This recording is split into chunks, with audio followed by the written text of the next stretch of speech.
Hello friends, welcome to MT Learning channel. साथीहरु, यस channel subscribe गर्न नभुल्नुहोला र साथै घण्टीको आइकनमा पनि ट्याप गर्नुहोला जसले गर्दा तपाईलाई यस च्यानलको लेटेस्ट भिडियोजहरुको नोटिफिकेसन मिल्नेछ।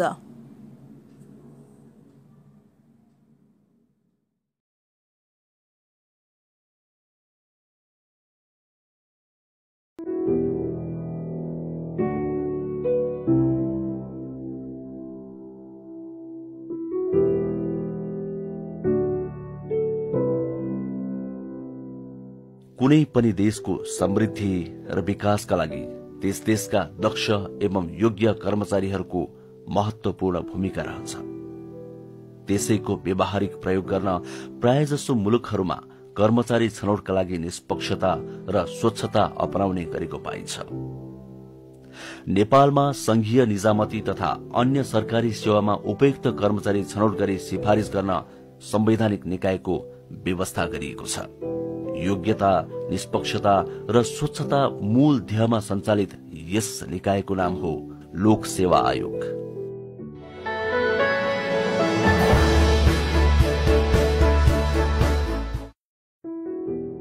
विक्रम सम्वत 2004 सालमा नेपाल सरकारको वैधानिक कानूनले दरखास्त परिषदको व्यवस्था गरेको थियो, तर उक्त वैधानिक कानून लागू हुन नसकेको कारण परिषद गठन हुन सकेन। विक्रम सम्वत 2007 सालमा जारी भएको नेपालको अन्तरिम शासन विधानमा नेपाल पब्लिक सर्भिस कमिशनको व्यवस्था गरियो, जुन नामबाट विक्रम सम्वत 2008 साल असार 1 गते यसको स्थापना भयो। त्यसपछिका 2015, 2019, 2047, 2063 र 2072 सालमा जारी भएका संविधानहरूले आयोगको काम, कर्तव्य र अधिकारलाई स्थान दिँदै आएका छन्। नेपालको वर्तमान संविधानले निजामती सेवाको पदमा नियुक्तिका लागि उपयुक्त उम्मेद्वार छनौट गर्न परीक्षा सञ्चालन गर्नु लोकसेवा आयोगको कर्तव्य तोकेको छ। नेपाल सरकारबाट निवृत्ति भरण पाउने पदमा लोकसेवा आयोगको परामर्श बिना स्थायी नियुक्ति गरिने छैन भनी संविधानमा नै व्यवस्था गरी सरकारी कर्मचारी नियुक्तिको सिफारिशको पूर्ण जिम्मेवारी लोक सेवा आयोगलाई दिएको छ। निजामती सेवा बाहेक नेपाली सेना, नेपाल प्रहरी, सशस्त्र प्रहरी बल नेपाल, अन्य संघीय सरकारी सेवा तथा संगठित संस्थाको पद पूर्तिका लागि लिइने लिखित परीक्षा लोकसेवा आयोगले सञ्चालन गर्नेछ भन्ने व्यवस्था समेत संविधानमा उल्लेख गरिएको छ। नेपालको संविधानले लोकसेवा आयोगलाई संघीय निजामती सेवाको शर्त सम्बन्धी कानूनको विषयमा संघीय निजामती सेवा वा पदमा नियुक्ति, बढुवा र विभागीय कारवाही गर्दा अपनाउनु पर्ने सिद्धान्तको विषय लगायत संविधानले निर्दिष्ट गरेका अन्य विषयमा अनिवार्य परामर्श लिनुपर्ने समेत व्यवस्था गरेको छ।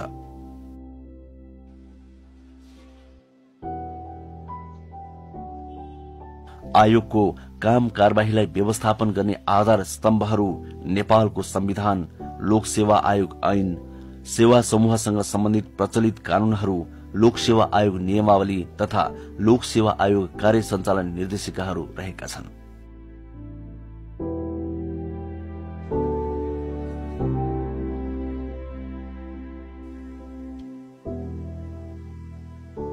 सरकारी सेवामा सबै नागरिकहरूको पहुँच पुगोस् भन्ने हेतुले आयोगले केन्द्रीय कार्यालय लगायत इलाम, धनकुटा, खोटाङ, जलेश्वर, हेटौडा, काठमाडौँ, पोखरा, बागलुङ, बुटवल, दाङ, सुर्खेत, जुम्ला, दिपायल र महेन्द्रनगर कार्यालयहरूबाट सेवा प्रदान गर्दै आएको छ। साथै केन्द्रीय कार्यालय तथा काठमाडौँ कार्यालयका दरखास्त व्यवस्थापन गर्न केन्द्रीय कार्यालय मातहत दरखास्त व्यवस्थापन केन्द्र स्थापना गरिएको छ। यसका अलावा लाहन, वीरगंज, डोल्पा र हुम्लामा उपकेन्द्र तोकी परीक्षा सञ्चालन गरिँदै आएको छ।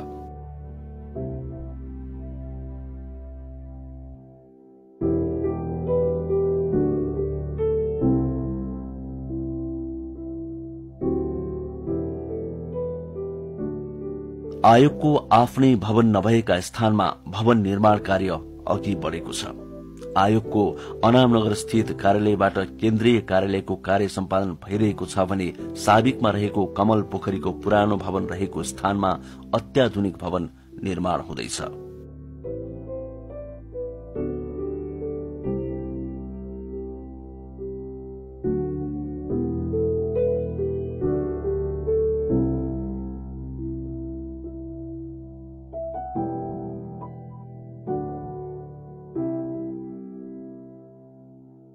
लोक सेवा आयोगको मुख्य जिम्मेवारी भनेकै निष्पक्ष रूपमा परीक्षा सञ्चालन गरी योग्य उम्मेद्वार सिफारिश गर्ने भएकाले त्यसको वैज्ञानिक प्रयोग र प्रभावकारिताका प्रत्येक पाइलामा सचेत रहनु आयोगको विशेषता हो।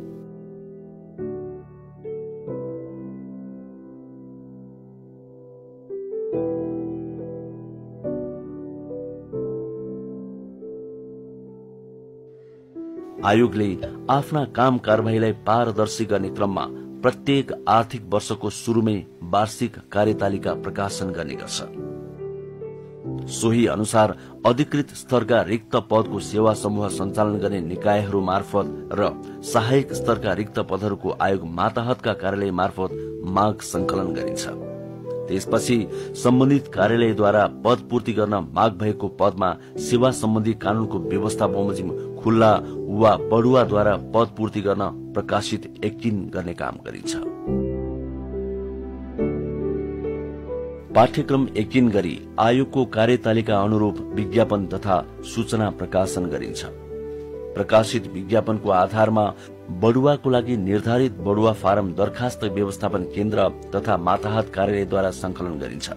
त्यसैगरी खुल्ला तथा आन्तरिक प्रतियोगिताका दरखास्त आयोगको अनलाइन प्रणाली मार्फत संकलन हुन्छ।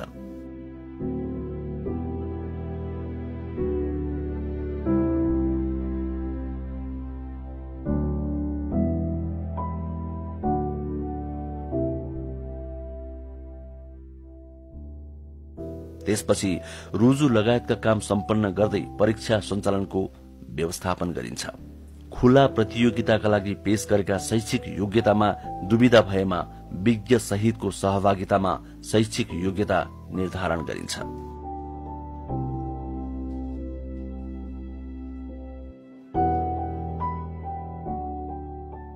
परीक्षाको शुरूआत कच्चा प्रश्न पत्रको संकलनबाट गरिन्छ, जसका लागि गोप्य तरिकाबाट विज्ञ छनौट गरिन्छ र उनीहरूबाट प्रत्येक पदको कम्तीमा प्रश्न पत्र संकलन गरिन्छ। त्यसपछि ती प्रश्न पत्रलाई अन्य विज्ञ मार्फत परिमार्जन गरी प्रश्न पत्र तयार गरिन्छ।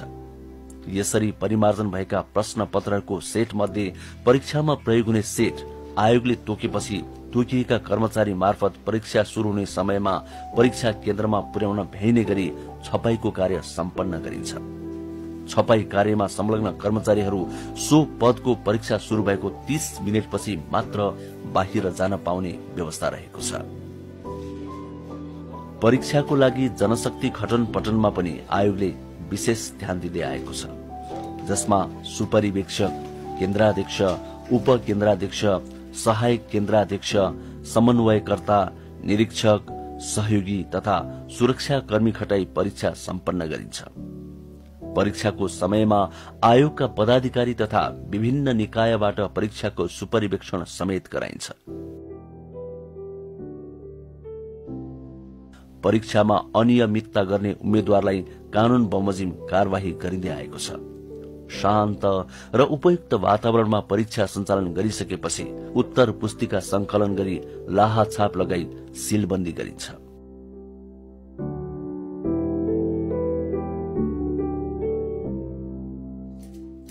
विज्ञापित पदको सबै पत्रको परीक्षा सम्पन्न भएपछि तोकिएका कर्मचारीबाट गोप्य किसिमले प्रथम कोड गरिन्छ। यसरी कोड नम्बर राखिसकेपछि उत्तर पुस्तिकामा उम्मेद्वारले भरेको वैयक्तिक विवरण खण्ड अलग गरी कोड फारम समेत तयार गरिन्छ। प्रथम कोड गरेका उत्तर पुस्तिका तथा प्रथम कोड फारम एवं अर्धकट्टी सीलबन्दी गरिन्छ।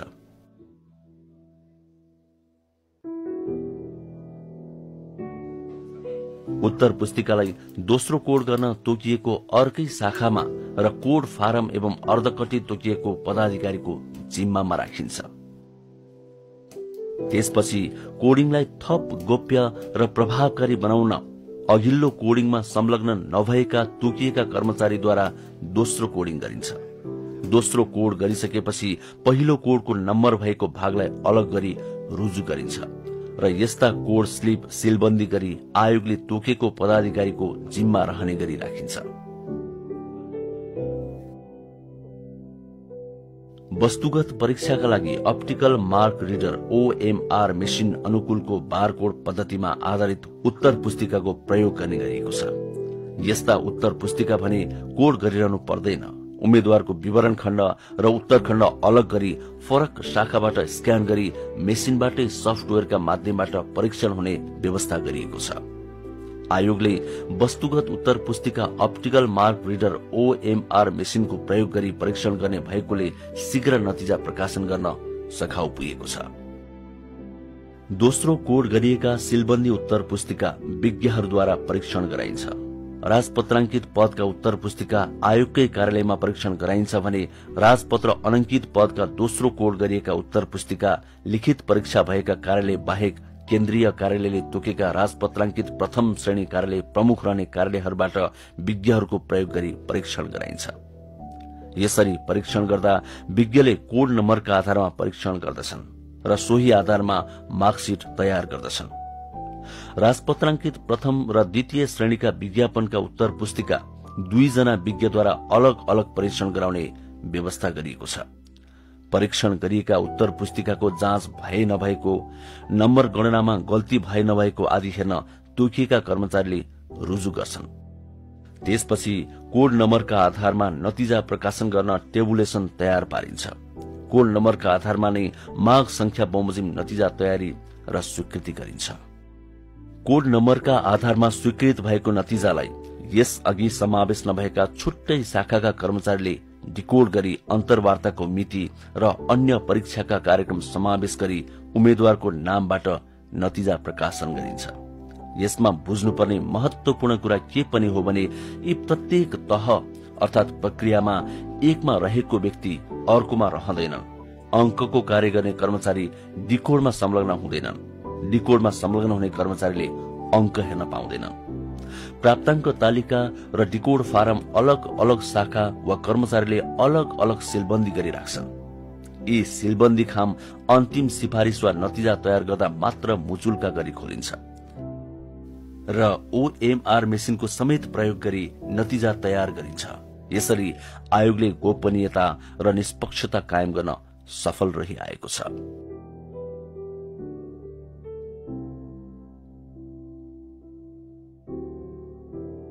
नतिजाको सूचनामा तोकिएको मितिमा पाठ्यक्रममा तोकिए अनुसारका अन्तिम चरणका सिप परीक्षण, अन्तर्वार्ता तथा समूह छलफल आयोजना गरिन्छ। सिप परीक्षण, अन्तर्वार्ता तथा समूह छलफलका परीक्षा तोकिएका शाखाका कर्मचारीले पूर्व निर्धारित तालिका अनुसार गर्छन्। अन्तर्वार्ता समिति सामान्यतया समावेशी हुने गरी र कम्तीमा 1 जना विज्ञ रहने गरी अन्तर्वार्ता हुनु ठिक अघि मात्र गठन गरिन्छ। 1 भन्दा बढी समूहमा अन्तर्वार्ता हुनेमा कुन उम्मेद्वार कुन समूहमा पर्छ त्यो गोला प्रथाबाट छुट्याइन्छ। अन्तर्वार्तामा 40% भन्दा कम र 70% भन्दा बढी अंक दिएमा समितिका कम्तीमा 50% सदस्यले दिएको मात्र मान्य हुन्छ। अन्तर्वार्तामा संलग्न सदस्यहरूले सल्लाह गरी अंक दिन वा एक अर्कोले दिएको अंक हेर्न पाइँदैन। अन्तर्वार्ता सकिनासाथ सबैको रोहबरमा प्राप्ताङ्क सिलबन्दी गरी राखिन्छ। लिखित परीक्षा, अन्य तोकिएका परीक्षा र अन्तर्वार्ताको कुल प्राप्ताङ्कको आधारमा योग्यताक्रम निर्धारण गरी उम्मेद्वारको सिफारिश गरिन्छ। यसरी अन्तिम नतिजा प्रकाशन भएको 7 दिनसम्म अन्तर्वार्तामा सहभागी सम्बन्धित उम्मेद्वारले आफूले प्राप्त गरेको कुल अंक आयोगको वेबसाइट मार्फत हेर्न पाउने व्यवस्था पनि मिलाइएको छ।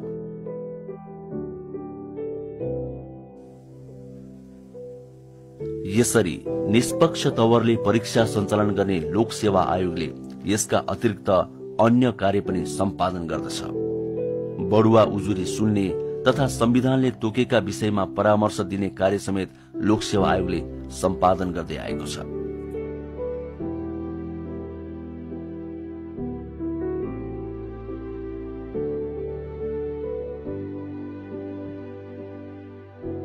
आफूले सम्पादन गरेको काम कारबाहीको वार्षिक प्रतिवेदन राष्ट्रपति समक्ष पेश गर्नुपर्ने संवैधानिक व्यवस्था छ। यसरी पेश गरेको वार्षिक प्रतिवेदन प्रधानमन्त्री मार्फत संघीय संसदमा पेश हुन्छ।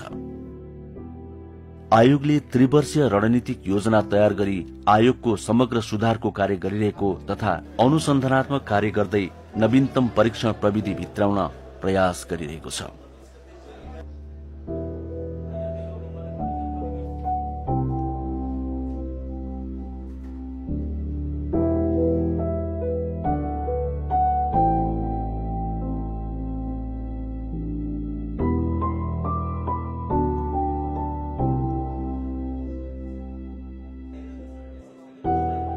राजपत्रांकित प्रथम श्रेणीमा मामला अध्ययन र राजपत्रांकित द्वितीय श्रेणीमा इन बास्केट एक्सरसाइज यसका उदाहरण हुन्।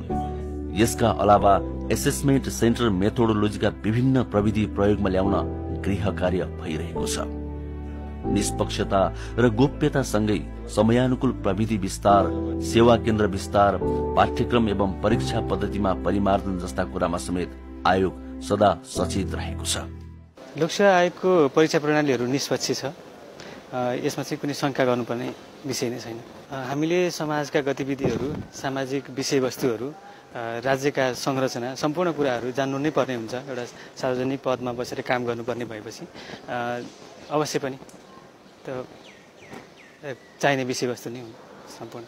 लोकसेवाको परीक्षा प्रणाली एकदमै राम्रो छ, निष्पक्ष छ हैन। हामी जस्तो गरिबको किसानको छोराछोरीहरू एउटा मात्र आधार छ, एउटा लोकसेवा।